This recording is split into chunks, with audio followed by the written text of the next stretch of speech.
Hello dear student. आज के इस वीडियो में हम बात करेंगे जो नीट यूजी काउंसलिंग के जो प्रोसेस होते हैं, तो उसमें काउंसलिंग स्कीम के एक फ़्लो चार्ट होता है जिसको हमें फॉलो करना होता है कि हमें किस राउंड में हमें एडमिशन लेना है, किस में हम अपग्रेड करा सकते हैं, किस राउंड में हम एग्ज़िट कर सकते हैं, फ्री एग्ज़िट, और कौन से राउंड से हम एग्ज़िट विद फोर फीचर करते हैं। फोर फीचर एग्ज़िट क्या होता है उसको भी बारे में हमने पहले एक वीडियो लेक्चर में डिस्कस कर लिया, आज भी थोड़ा उसके बारे में बता देंगे, ठीक है।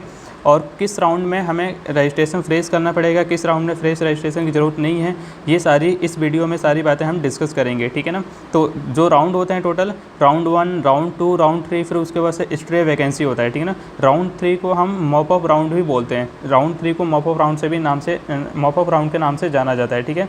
तो सारी चीज़ों को आज हम डिटेल से इस वीडियो में बात करेंगे। जैसे कि पिछले लेक्चर में जो हमने एक वीडियो बनाया था पूरा काउंसलिंग का स्टेप बाय स्टेप प्रोसेस का, उसमें पूरा मैंने डिटेल्स बता दिया था आपको कि कैसे आपको रजिस्ट्रेशन करना है, कैसे कौन कौन से डॉक्यूमेंट्स रिक्वायर हैं, वो सारी चीज़ें मैंने डिस्कस उसमें कर लिया था। वो वीडियो का लिंक मैं इसमें डिस्क्रिप्शन में डाल दूँगा। और उसका एक और वीडियो उसी से रिलेटेड मैंने बनाया है एक्सपेक्टेड कट ऑफ का। जब हम चॉइस फिलिंग करते हैं तो वो एक्सपेक्टेड कट ऑफ हमें पता होना चाहिए कि हमें क्या कौन से कॉलेज मिलने के चांसेस हैं, तो उसका भी वीडियो मैंने ऑलरेडी बना रखा है, उसका भी लिंक डिस्क्रिप्शन में मैं डाल दूंगा, आप जाके वहाँ से देख सकते हैं, ठीक है। तो चलिए हम बात करते हैं कि जो काउंसलिंग स्कीम का फ्लो चार्ट होता है, तो कैसे हमें स्टेप को फॉलो करने होते हैं पूरे राउंड 1, राउंड 2 और राउंड 3 के, ठीक है। जैसे यहाँ पे हमने एक फ़्लो चार्ट पूरा, ये एमसीसी की वेबसाइट पे आपको मिल जाएगा, जो एमसीसी मेडिकल काउंसलिंग कमेटी का जो वेबसाइट है, उस ऑफिशियल वेबसाइट पे ये आपको पूरा शेड्यूल मिल जाएगा, ठीक है। इस शेड्यूल से आप पूरा देख सकते हैं कि कैसे हमें किस राउंड में क्या करना है, ठीक है ना। चलिए हम स्टार्ट करते हैं। पहला है ऑनलाइन मेडिकल काउंसलिंग कमेटी। हमें जो ऑनलाइन मेडिकल काउंसलिंग कमेटी जो है उसके वेबसाइट पे जाना है, जो कि एमसीसी वेबसाइट जिसको हम शॉर्ट में बोलते हैं, ठीक है ना। इस वेबसाइट पर जाकर, इसमें ऑलरेडी साइट दे रखा है www.mcc.nic.in, ठीक है। इस वेबसाइट पे आप जाके आपको पहले रजिस्ट्रेशन करना पड़ेगा, ठीक है ना। रजिस्ट्रेशन के साथ आपको फ़ी पेमेंट करनी होगी। फ़ी पेमेंट में एक रजिस्ट्रेशन फ़ीस लगता है, जो ऑलरेडी पिछले वीडियो में हमने डिस्कस कर रखा है, रजिस्ट्रेशन फ़ीस, और उसके साथ साथ सिक्योरिटी डिपॉजिट भी हमें करना पड़ेगा। सिक्योरिटी फ़ीस क्या होती है वो पिछले वीडियो में हमने ऑलरेडी बता रखा है, आप जाके वहाँ से पूरा देख सकते हैं, ठीक है। उसके बाद से सिक्योरिटी फ़ीस और रजिस्ट्रेशन फ़ीस सबमिट करने के बाद आपको चॉइस फिलिंग करना पड़ेगा, ठीक है। उसके बाद से चॉइस फिल करने के बाद आपको लॉक करके और आगे रिज़ल्ट आने तक का वेट करना पड़ेगा। मतलब ये सारे पहले प्रोसीजर राउंड 1 के लिए हमें करने पड़ेंगे। रजिस्ट्रेशन पेमेंट करना पड़ेगा, रजिस्ट्रेशन और सिक्योरिटी फ़ीस दोनों एक साथ। फिर उसके बाद से चॉइस फिल करनी पड़ेगी, उसमें सारे आपको डिटेल्स भी भरने पड़ेंगे। जब आप रजिस्ट्रेशन करेंगे तो सारा डिटेल्स आपको फिल करना है, ठीक है ना। उसके बाद आप रिज़ल्ट का वेट करेंगे। फर्स्ट राउंड का रिज़ल्ट जब आएगा तो रिज़ल्ट आने पे आपको सीट अगर अलॉट हो गया तो उसमें 2 चांसेज होंगे, ठीक है। जैसे कि आपको सीट अलॉट हो गया तो या तो आप एडमिशन लेंगे, ठीक है ना। तो अगर ले रहे हैं तो उसमें क्या चीज़ें कंडीशन हो सकती हैं, और नहीं ले रहे हैं तो उसमें क्या कंडीशन हो सकती है, दोनों को हम बताते हैं, ठीक है। हाँ सॉरी, मैंने यहाँ पे गलत बता दिया। यहाँ पे अगर सीट आपको अलॉट हो गया तो उसके कंडीशन में क्या करना है, और सीट अलॉट नहीं हुआ तब क्या करना है, ये 2 कंडीशन है, ठीक है ना। अगर सीट अलॉट नहीं हुआ तो उसमें आपको क्या करना है, after round 1 ends fresh registration for round 2, new candidates and free exit candidates of round 1 are eligible. इसका मतलब अगर आपको सीट अलॉट नहीं हुआ है तो आपको क्या है, राउंड 2 के लिए जाना पड़ेगा। और राउंड 2 में अगर जिसने ऑलरेडी राउंड 1 में फ्रेश रजिस्ट्रेशन सब कुछ कर रखा है, उनको राउंड 2 में रजिस्ट्रेशन करने की ज़रूरत नहीं है, उन्हें सिर्फ चॉइस फिलिंग करना पड़ेगा, बाकी कुछ करने की ज़रूरत नहीं है। बट जो कैंडिडेट राउंड 1 में पार्टिसिपेट नहीं किए हैं वो राउंड 2 में जाके पार्टिसिपेट कर सकते हैं with fresh registration, with payment registration fees and security deposit के साथ, ठीक है ना। और वो अपना लॉक जो भी चॉइस फिलिंग है, चॉइस फिल करके लॉक कर सकते हैं, ठीक है ना। तो वो राउंड 2 के लिए एलिजिबल हो सकते हैं। और इफ़ आपको सीट एलिजिबल अलॉट हो गया है तो उस केस में या तो आप एडमिशन नहीं लेंगे, जैसे आपको कॉलेज पसंद नहीं आया तो आप वहाँ से फ्री एग्जिट कर सकते हैं, ठीक है ना, विदाउट फॉरफिट। मतलब कि आपको जो सिक्योरिटी फ़ीस है वो लिया नहीं जाएगा, वो आपको नेक्स्ट राउंड के लिए एलिजिबल है, ठीक है। और अगर आपको एडमिशन लेना है तो आपको कॉलेज में जाके इंस्टीट्यूट पे आपको रिपोर्ट करना पड़ेगा और वहाँ पे कंप्लीट करना पड़ेगा एडमिशन प्रोसीजर को, पूरी जो भी एडमिशन फॉर्मेलिटी है उसको कंप्लीट करना है। फिर उसके बाद से अगर आपको वो कॉलेज मान लो कि पसंद नहीं है, आप उससे भी बेहतर कॉलेज में जाना चाहते हैं, मतलब लगता है कि हम इससे जो एक अच्छा कॉलेज है अपने पसंदीदा कॉलेज वहाँ पे जा सकते हैं, तो वहाँ पे आप राउंड 2 के लिए अपग्रेडेशन लिखा है ना, विलिंगनेस ऑफ और अपग्रेडेशन टू राउंड 2, तो राउंड 2 के लिए आप जा सकते हैं, ठीक है ना। और इसमें क्या होगा, अगर नहीं जाना चाहते हैं तो आप उसी कॉलेज में, अगर नहीं जाना चाहेंगे तो उसी कॉलेज में जहाँ पे आपको अलॉट हुआ है आप वहाँ पे कंटिन्यू कीजिए अपनी स्टडी को, ठीक है ना। अब राउंड 2 में कौन कौन जाएंगे, अपग्रेडेशन वाले जाएंगे और जिनको सीट अलॉट नहीं हुआ है वो वाला जाएंगे, ठीक है ना। तो इसमें क्या पड़ेगा कि फ्रेश रजिस्ट्रेशन और चॉइस फिलिंग फॉर राउंड 2 कर सकते हैं वो जो राउंड 2 में पार्टिसिपेट नहीं किए हैं, और जो राउंड 1 में पार्टिसिपेट कर चुके हैं उन्हें सिर्फ और सिर्फ क्या करना पड़ेगा, चॉइस फिलिंग करना पड़ेगा, बाकी कुछ नहीं करना है, ठीक है ना। बाकी रजिस्ट्रेशन उनकी ऑलरेडी हो चुकी है। अब राउंड सेकेंड में अगर सीट अलॉट हो गया, ठीक है ना, तो उसके लिए 2 कंडीशन है।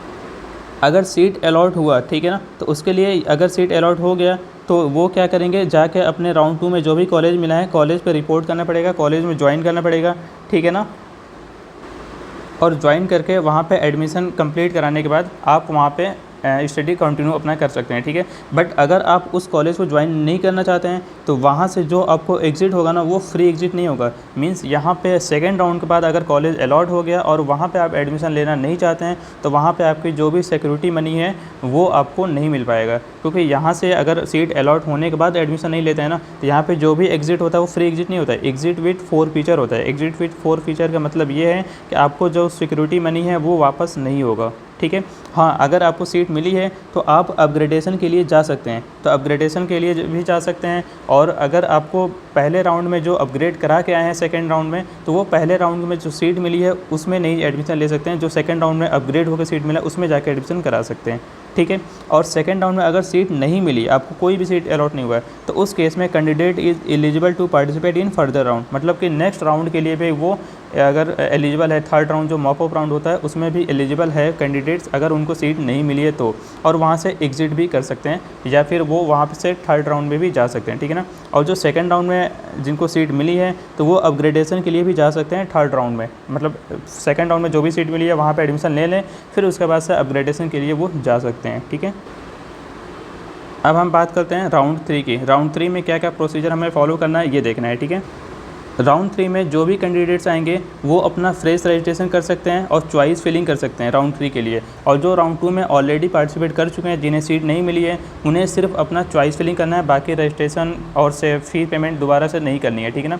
अब राउंड 3 में अगर सीट अलॉट हो गया तो अगर सीट अलॉट हुआ तो वो तो या तो अपग्रेड के लिए जा सकते हैं, अभी भी लिखा है ना यहाँ पे if upgraded then candidate must relieve from, मतलब कि अगर उनको अपग्रेड होकर सीट मिली है तो वो सेकंड और फर्स्ट राउंड में जो भी मिला है उस सीट पे उनका कोई हक नहीं होगा। अब जो सेकंड थर्ड राउंड में सीट मिला है उस पर जाकर एडमिशन लेना होगा, ठीक है ना। और अगर वो एडमिशन लेना चाहते हैं तो उसको उन्हें कॉलेज में जाके इंस्टीट्यूट में अपने एडमिशन प्रोसीजर को कंप्लीट करना है, ठीक है ना। और फिर कॉलेज जो सीट मिला है उसको ज्वाइन करना पड़ेगा, ठीक है ना। एक बार अगर वो कॉलेज से ज्वाइन कर लिए तो थर्ड राउंड में कॉलेज में ज्वाइन करने के बाद वो अपग्रेड के लिए नहीं जा सकते हैं या रिज़ाइन नहीं दे सकते, लिखा है ना once join can not upgrade और रिज़ाइन, ठीक है ना। और यहाँ पे अगर सीट जो अलॉट हुआ है और अगर ज्वाइन नहीं कर रहे हैं तो यहाँ पे एग्ज़िट विथ 4 फीचर यहाँ भी होगा। मींस कि आपको अगर एग्ज़िट लेना है, सीट अलॉट हो गया बट आप एडमिशन लेना नहीं चाहते हैं, कॉलेज पसंद नहीं है, तो आपको जो एग्ज़िट लेंगे तो उसमें आपको सिक्योरिटी मनी वापस नहीं होगा, ठीक है ना। और इसमें ये भी है can not participate in any further rounds, और यहाँ से एग्ज़िट लेने के बाद आप इसके फर्दर राउंड जैसे स्ट्रे वैकेंसी होता है वहाँ पार्टिसिपेट आप नहीं कर सकते हैं, ठीक है ना। और अगर सीट नहीं मिली है तो उस केस में आप एलिजिबल हैं स्ट्रे वैकेंसी राउंड के लिए, ठीक है ना। स्ट्रे वैकेंसी राउंड क्या होता है, इसमें फ्रेश रजिस्ट्रेशन चॉइस फिलिंग इसमें भी हो सकती है, और जो ऑलरेडी फ्रेश रजिस्ट्रेशन कर चुके हैं राउंड 3 राउंड 2 में किसी में भी और उन्हें सीट नहीं मिली है तो उनके लिए सिर्फ यहाँ पे चॉइस फिलिंग करना है, बाकी और कुछ नहीं करना है, ठीक है ना।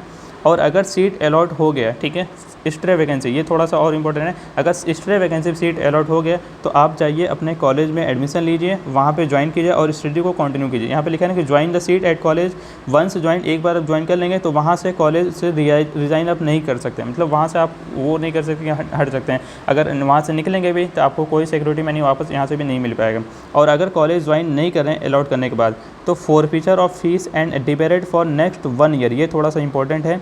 अगर आप स्ट्रे वैकेंसी में सीट अलॉट हो गया और कॉलेज को ज्वाइन नहीं कर रहे हैं तो यहाँ से जो आपका एग्ज़िट होगा वो फ्री एग्ज़िट तो नहीं होगा, एग्ज़िट विथ फॉरफीचर होगा, मीन्स आपका सिक्योरिटी मनी आपको नहीं मिल पाएगा। और साथ ही साथ सबसे इम्पोर्टेंट, आप नेक्स्ट ईयर जो नीट के काउंसलिंग है ना उसके लिए डिबेट कर दिए जाएंगे। डिबेट मतलब कि वो नेक्स्ट ईयर नीट की काउंसलिंग में आप पार्टिसिपेट नहीं कर पाएंगे, तो ये सबसे ज़्यादा इंपॉर्टेंट है। इसको थोड़ा सा ध्यान में रखिएगा कि अगर स्ट्रे वैकेंसी में आपको सीट मिल गई है, आप एडमिशन नहीं ले रहे हैं तो उस केस में आपको नेक्स्ट ईयर जो नीट की MCC काउंसलिंग जो कराएगा वो आपको अलाउ नहीं करेगा, ठीक है ना। तो थोड़ा सा आप जब कॉलेज की जब चॉइस फिलिंग करें तो थोड़ा ध्यान से भरिएगा। इतनी चॉइस जो भी फिल कर रहे हैं तो ये नहीं कि जो कट ऑफ है आप एकदम लो कट ऑफ वाले मार्क्स मतलब प्राइवेट कॉलेज में फिल कर दिए तो फिर आपको मिल जाएगा, तो फिर आप बहुत सारे आपको कंडीशन को फॉलो करना पड़ेगा, जैसे कि एग्जिट विद 4 फीचर ये सब। इसलिए जो भी कॉलेज आप फिल कर रहे हैं तो एक बार आप अपने कट ऑफ से मैच कर लें कि क्या ये इस कॉलेज के लिए मैं एलिजिबल हूँ,